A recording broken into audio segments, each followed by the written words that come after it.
My name is Ryan Pearson.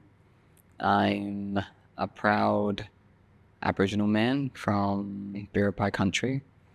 I've got ties on my mother's side on Biripi and Worimi, ties on my father's side in Minang, Goreng and Baladang from Western Australia.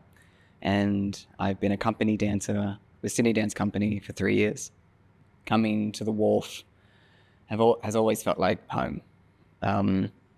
I've worked for multiple companies on this wharf, and it always feels like a sense of history and a sense of connection. There's always something bubbling and something that is quite profound in this space. And knowing that history of how long the Sydney Dance Company has been here and other institutions have been on this wharf, I have a sense of pride for coming here every day.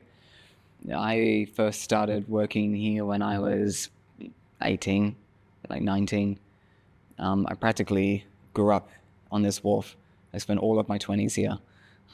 So I've had a lot of firsts on this wharf and a lot of really, really beautiful memories. It's quite an amazing thing when you work for a dance company where you see your same cohort every single day.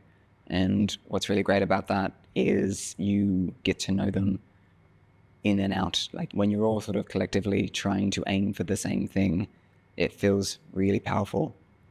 And if you're just one cog with all the company members coming together and we're aiming for one thing, that's exciting. That's a feeling that is quite unique and a feeling that I love personally.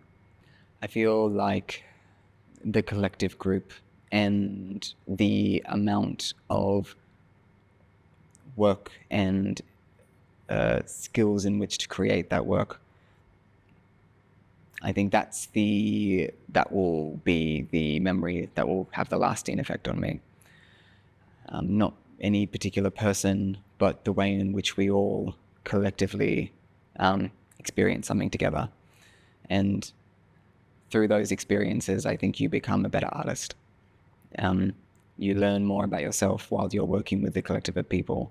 And another great thing about being in a company like Sydney Dance Company, everyone comes in with an astute amount of knowledge. And what's so beautiful about that is once you get to know people and once they provide their personal insights, those insights become your insights. Art works best when there's collaboration. I think, as evident, there should be conversations while creating art. When I got the opportunity to be a choreographer for Sydney Dance Company's New Breed season, it was in its 11th round, and I was creating a work called Save Point, and I loved it. It was something that I like to hone in on. And we were doing a showing because there was 3 other choreographers and my performance was first. And just watching the cohort of my cast performing and everyone else in Sydney Dance Company watching my work for the first time, it was really beautiful. It is my 3rd year this year in the company. And I wouldn't necessarily say that there were any particular changes within the establishment itself. I would say that I have changed. And you're always shifting as a human and how you approach art. And I think that's what's so special about art, because the idea of art being contemporary, meaning that it's never supposed to be the same. And you're never necessarily supposed to be the same when you approach it. I think that opportunity to have that every day by being a company member, I think is very, very great. I think it's a really great thing. So I think I have changed during my time here. I've looked at things differently.